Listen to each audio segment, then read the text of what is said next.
So we have another question in from Chris saying cryptocurrency has been in the news a lot this year. Would Yeah. you say this is a good investment and how volatile is it? Well, there's a whole bunch of versions of cryptocurrency, and so they're all different in terms of their volatility. Um, I've had several meetings actually with some fairly high level people, talking about cryptocurrency, and it's really, really fascinating. Uh, Cryptocurrency is a digital currency, and the piece behind it is blockchain.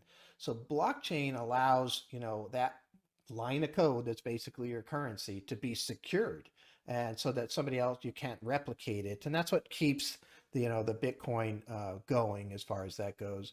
And blockchain is a phenomenal investment arena because it can be used all over the place. It's just a new technology, fairly new technology, but they're going to use it in financial services, they're going to use it in medical science. So that aspect, I think, is a really interesting investment arena. Bitcoin itself is really kind of fascinating. The thing that really catches my attention on this is that almost everything that you buy as an investment has something behind it, um, combined with the hope that you find somebody in the future to buy it at a higher price. So if I buy Apple, Apple's behind it. They got a certain amount of earnings and the growth, the number of employees, whatever it is. Mhm. And I hope if I buy it at $100 that I can sell it for 110, or whatever. Somebody else at some point in time will buy that.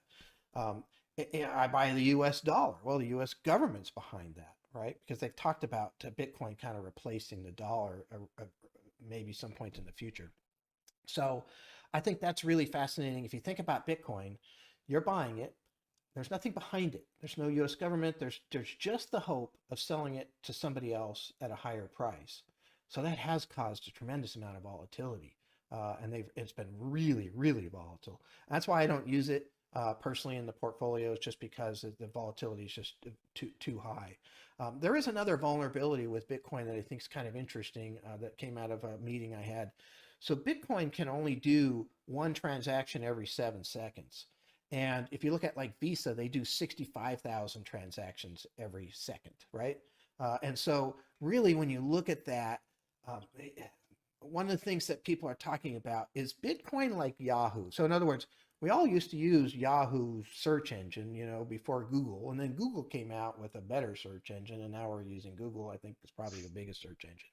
So is there another, digital currency that comes along that has maybe faster processing rate or what have you, or whatever the issue is, that might replace that? So I think it's very fascinating. It's fun to watch. I worry that it is one of those things that could bubble and affect other things, like the things Mhm. we're invested in. So that's just a piece of what I watch for as far as that goes.